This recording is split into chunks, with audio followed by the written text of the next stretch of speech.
नमस्कार, दिल्ली न्यूज में आपका बहुत बहुत स्वागत है। चलिए देखते हैं आज की 10 फटाफट बड़ी खबरों को। दिल्ली के सीएम ने बाढ़ की स्थिति पर बुलाई मंत्रिमंडल की बैठक। दिल्ली में बारिश तो रिकॉर्ड तोड़ हुई ही, साथ ही राज्य में यमुना नदी के उफान से जनजीवन प्रभावित रहा। बारिश से ज्यादा यमुना नदी के पानी ने लोगों के लिए परेशानी खड़ी की। आलन ये पूरी दिल्ली पानी पानी हो गई। स्थिति की गंभीरता को देखते हुए दिल्ली के सीएम अरविंद केजरीवाल ने मंत्रिमंडल की बैठक बुलाई। जल्द ही राज्य की स्थिति सामान्य हो सकती है।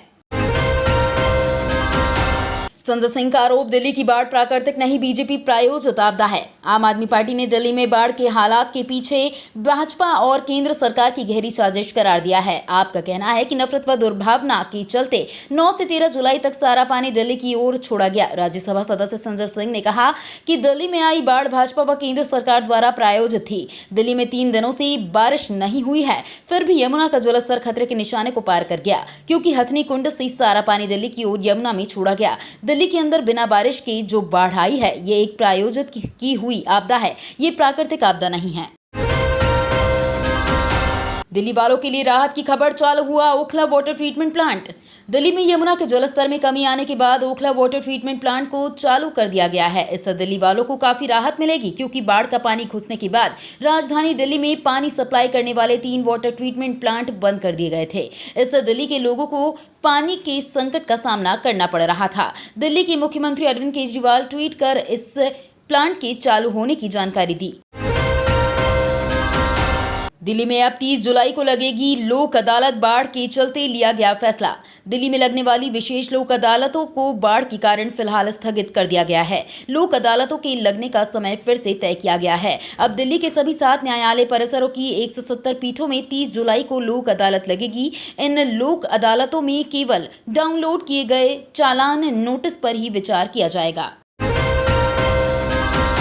यमुना का जलस्तर आया नीचे, रिहायशी इलाकों में जल्द मिलेगी राहत। उफनाई यमुना का जलस्तर कुछ हद तक नीचे आया है और आज तक रिहायशी इलाकों से पानी पूरी तरह से उतरने की उम्मीद है। पानी घटने के साथ 1-2 को छोड़ बाकी सड़कें खोल दी गई हैं। रिंग रोड पर बसों की आवाजाही फिर से शुरू हो गई है।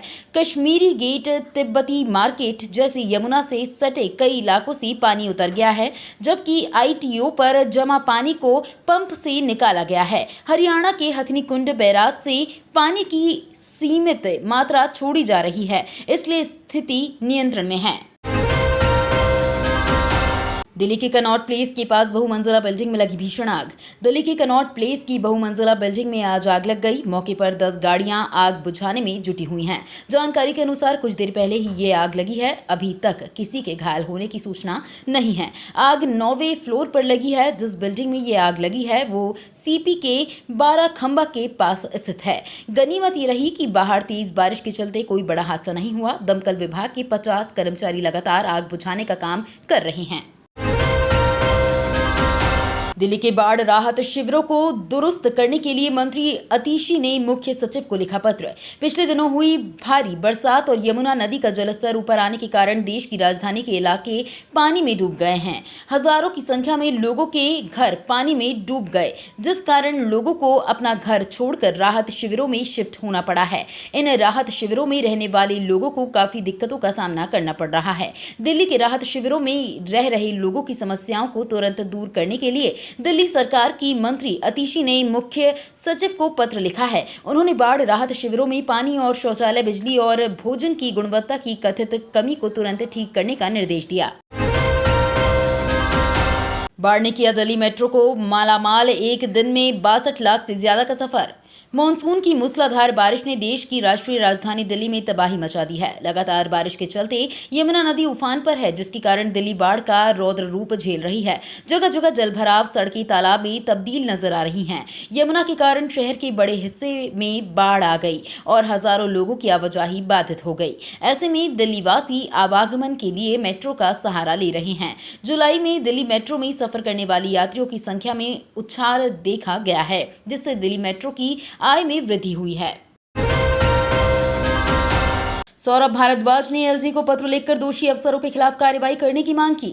दिल्ली के मंत्री सौरभ भारद्वाज ने उपराज्यपाल वीके सक्सेना को पत्र लिखकर chief secretary Naresh Kumar, divisional commissioner Ashwini Kumar और आईएफसी सचिन आशीष कुंद्रा के खिलाफ कार्रवाई करने की मांग की है। उन्होंने आरोप लगाया है कि इन नौकरशाहों ने जानबूझकर 2 मंत्रियों सौरभ भारद्वाज और आतिशी के निर्देशों की अनदेखी की। सीमा हैदर मामले में बढ़ सकती है केस में कई और धाराएं। पाकिस्तान से नेपाल की सरहद पार कर रबूपुरा आई सीमा हैदर और उसके प्रेमी सचिन मीणा की मुश्किलें आने वाले समय में बढ़ सकती हैं। अब केंद्रीय एजेंसी ने सीमा हैदर के 4 बच्चों को लेकर भारत में आने और उसकी पाकिस्तान में रहने के दौरान गतिविधियों की जांच शुरू कर दी है।